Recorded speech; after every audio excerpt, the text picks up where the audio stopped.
This video is brought to you by Main Hobbies, RC Trophy Chasers, and Cow RC. Click the links in the description below.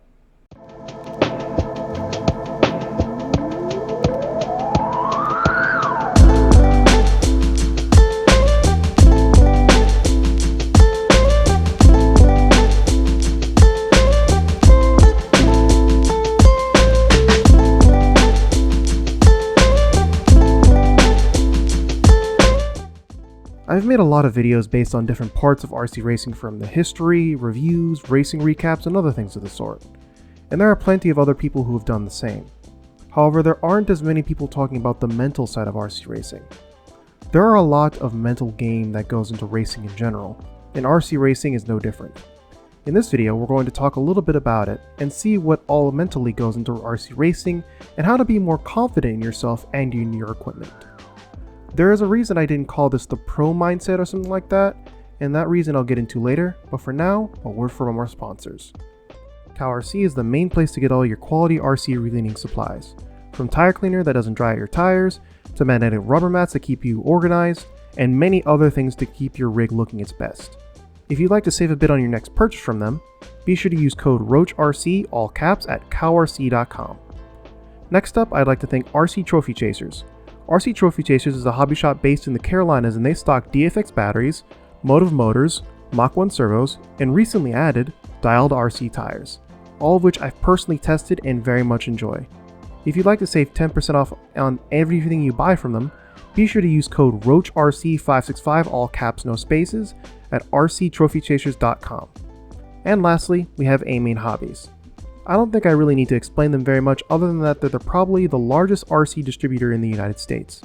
Anything and everything you guys purchase from using the affiliate links in the description below, along with all the discount codes I mentioned before, will directly support me in this channel as well. With that out of the way, let's get started. Before we get into the full-blown mental exercises, let's start with the basic stuff that I personally learned, sometimes the hard way. First up, we have faith in your equipment. Doing everything in your power to double check everything on your cars the way it should be and not going to break serves two purposes. First one is obvious, to make sure that everything in your car can survive a run on the track no matter what happens, be it a bad crash or under general track stress. The second and less appreciated but just as important part is knowing that A, you did everything in your power to minimize any issue arising, and B, you probably won't have any issue arise even if you push the car a little bit harder than normal. This is an issue that I had at the North Georgia shootout, and I talked about it briefly in the last video I made. Be sure to check that out after watching this video. To go more into detail, during my second qualifier, I was having some signal issue that I initially thought had something to do with the ESC. After some diagnosing and really close call on the front straight, I managed to deduce that the receiver was losing signal due to contamination from dust. After cleaning it out and putting it back in, I was able to finish my next run, but I wasn't really able to push the car because electronic-wise, I wasn't 100% comfortable with it. The point I'm trying to make is that having faith in your car and knowing that nothing is going to go wrong even under stress is part of being able to drive fast and consistent on the track and being good mentally. This leads me to talking about some things that you can do to reduce the chances of something going wrong in your car, be it electrical or otherwise. Regarding that receiver problem I had during the North Georgia shootout, it could be prevented using a trick that a friend of mine and a person who did the thumbnail to this video, Kevin Tran, told me, though I'm fairly certain other people have done this in dusty situations as well.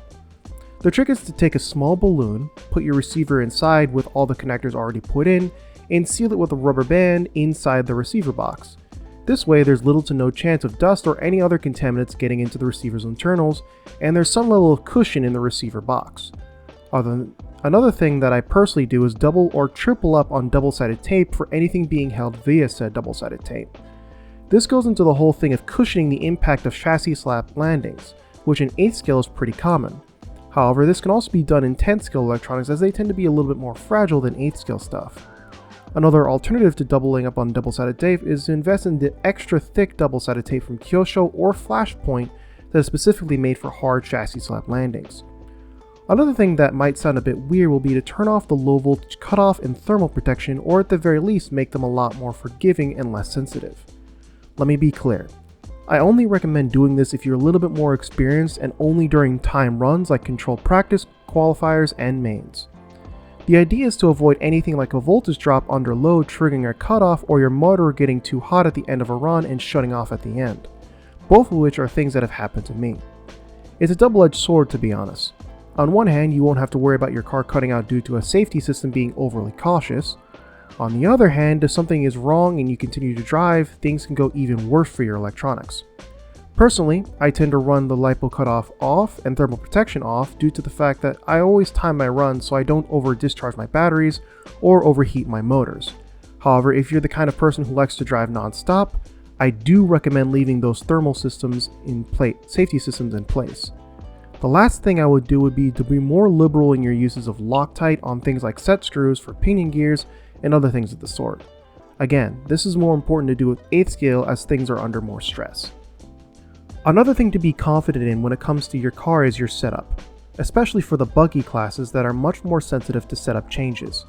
Having a car that doesn't do what you want it to can be very frustrating and mentally draining compared to driving a car that feels like it drives itself. One tip about getting a good setup is to pretty much avoid the pro setups mostly. Pro drivers are already above others in terms of driving skill, so when they go up and set up their cars, they aren't looking to make their cars easier to drive, they're looking to extract every half second they can get. With that said, there are certain things that will make a car fast but harder to drive. For example, lots of higher level pros will run a lot less toe-in in the rear to get the car to rotate more freely and give higher speeds down the straight.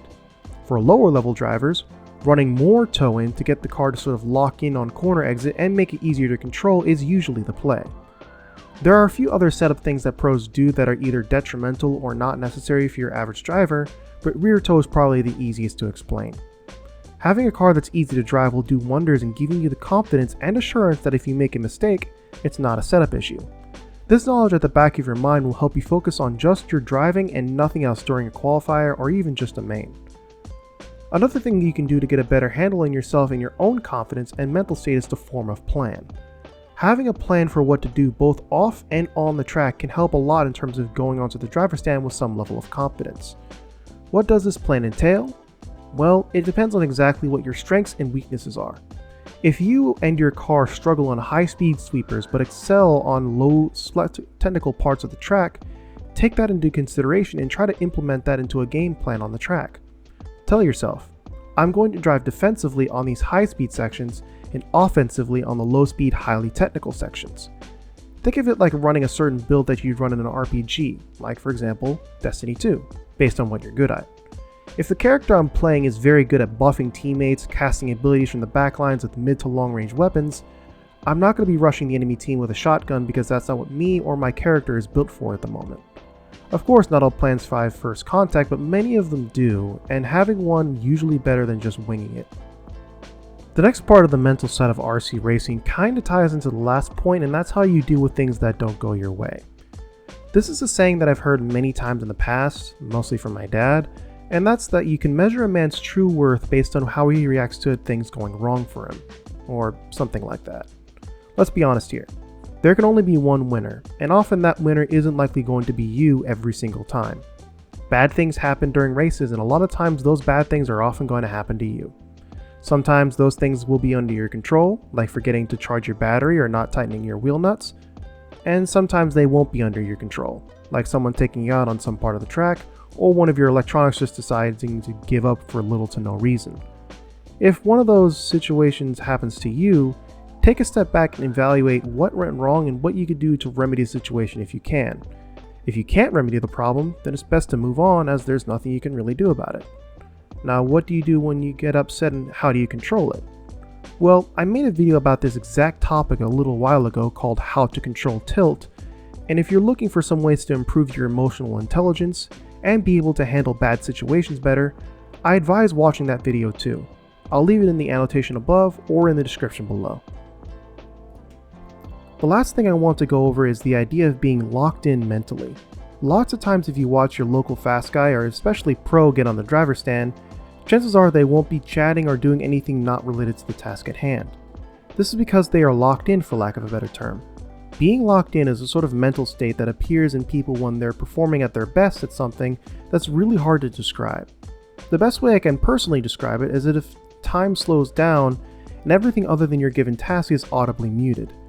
This phenomenon is very common in racing as a whole, but isn't exclusive to it, as you'll see it in other things like gaming and sports as a whole.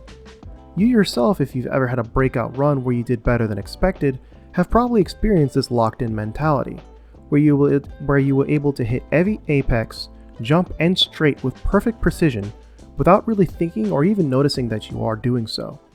That state of mind is difficult to conjure for the majority of us, and for the majority of us it stays that way. However, there are certain ways you can sort of help this mind state manifest. Playing music, relaxing, taking a nap, or really any way you can try to put your mind at ease before a run can help initiate this locked-in mind state a little easier. One thing I would try to avoid would be overthinking everything you do on the track. Once you're on the track and on the driver's stand, most of the time you won't really have time to think about what's going on in front of you, especially in 10th scale while tracks are smaller and the margin of error is much smaller as well. 8th scale is a bit different, but the same idea applies. Overthinking things on the track can lead to mistake after mistake. It's a delicate balance of thinking yet not overthinking your run that I have trouble putting into words even in Google Docs. If you're able to put some of these tips into practice, I guarantee you'll be more confident on the driver's stand and be ready to race faster and do better. If you enjoyed this video, be sure to hit that like button and subscribe to the channel if you want to see more. Also, in new news, I'm launching a new sticker line in conjunction with Chaos Industries. So, if you want a set of stickers, be sure to check out my Patreon.